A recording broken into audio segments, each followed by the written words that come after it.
There are more than 4,000 aircraft parked here at the Boneyard. Taken together, these planes would make up the second largest air force in the entire world. But most of these planes will never fly again.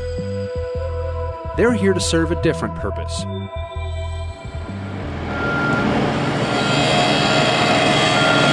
The Boneyard is where the Air Force and every other U.S. government agency sends their decommissioned airplanes to be taken apart, reused in other aircraft, or turned over to the Defense Reutilization and Marketing Office to be sold as scrap. The reclamation process at AMARG is able to extract the very last tax dollars from these aircraft after they've reached the end of their useful operational lives. It's a mission that's been helping save taxpayers money since the end of World War II.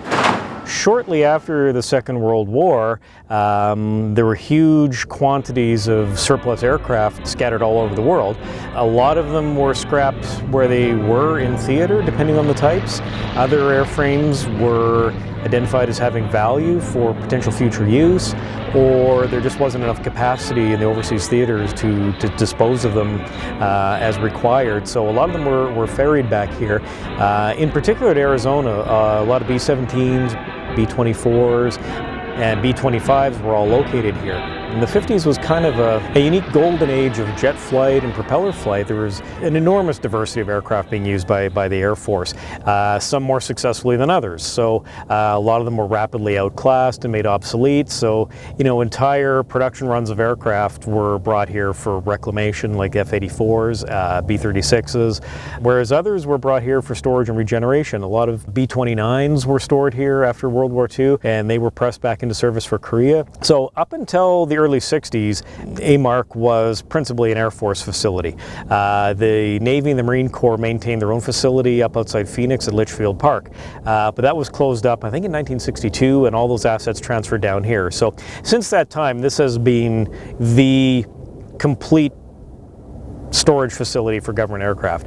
So you find NASA aircraft over there, you find Coast Guard aircraft, Border Patrol, Navy, Marine, Reserve units, training units.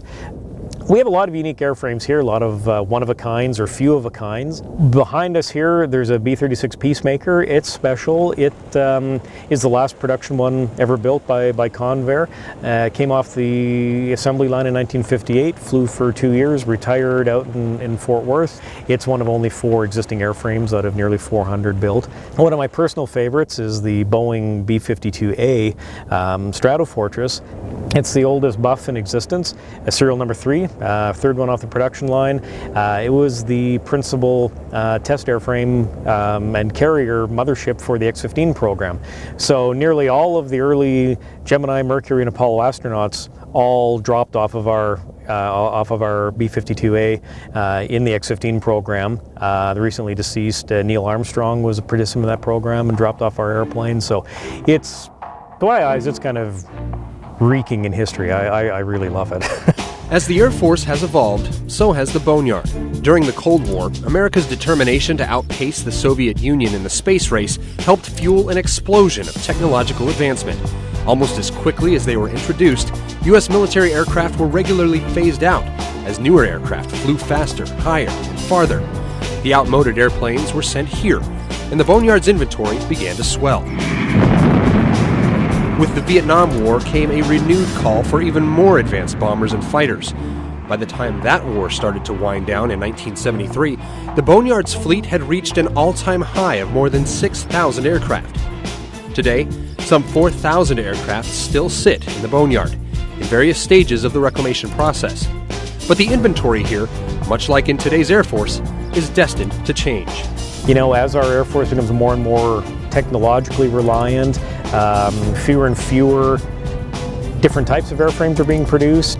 I would expect probably in 20 or 25 years, you'd probably see less than 1,000 aircraft over there, and looking out 40 years, there may not be a need for such a large facility. There will always be a need for the facility, but whether or not you're going to find fleets of KC-135s or fields of F-15s, probably not. There's 200 some odd F-22s. The F-35 hasn't even really come into full operational service yet, so I wouldn't expect to see any of them even twinkling at retirement for 35 or 40 years. but there's probably several hundred of them. So it's not going to be the same vast, diverse fleet that you see now. So, it is kind of the end of a golden age, Over the course of its more than 60-year history here in the American Southwest, AMARG has become something of an aviation enthusiast's mecca. Wherever you go in the world, anybody who kind of is interested in aviation or airplanes at all, if you mention Tucson, their eyes will go, oh, that's where the Boneyards are, right? Yeah, that's where the Boneyards are. And the Boneyards are here for a very good reason.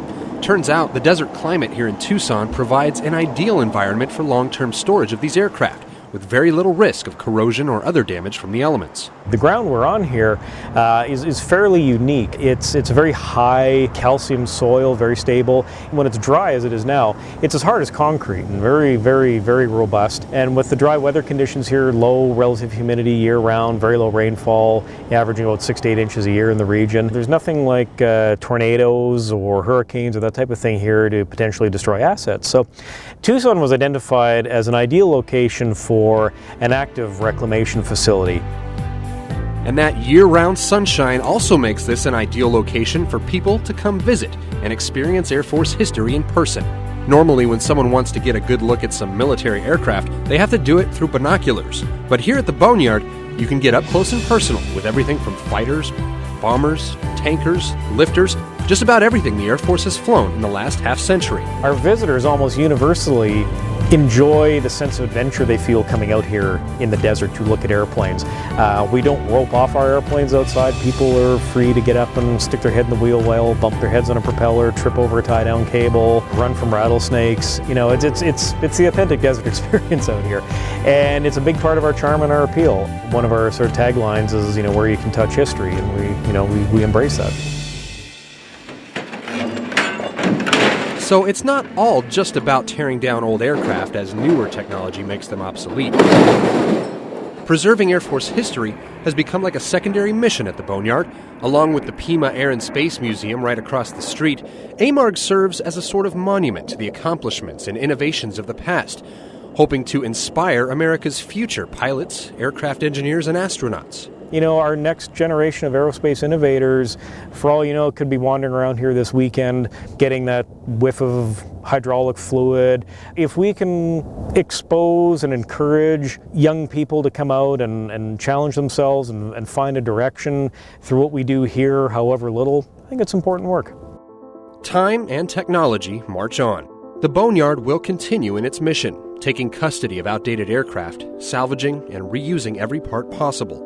But except for the small handful of aircraft that are preserved for posterity, once a certain model of jet fighter or helicopter or long-range bomber is gone, it's gone forever.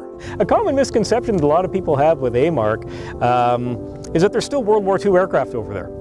We more often than you think, we do get emails or phone calls from people doing family history or have heard legend through one of their uncles or cousins that, oh yeah, there's a Boneyard out in Arizona that's got all these World War II aircraft out there. So they call wondering if their grandfather's B-24 is still parked across the street there, and we have to generally explain to them, no, I'm afraid not. I mean, it was turned into beer cans probably 60 years ago. So the idea that a lot of people have is that the Boneyard is really a boneyard, like a graveyard, where it's a very static kind of place where nothing happens. It's just a big, like some hillbilly farm in the middle of Texas with 400 old tractors laying there. It's anything but, as you may have seen. It's a very heavily engaged, dynamic, busy organization that's tasked with supporting, the mission of the United States Air Force and its allies. And that's a huge amount of work. For today's Air Force from Tucson, Arizona, I'm Tech Sergeant Nicholas Kurtz.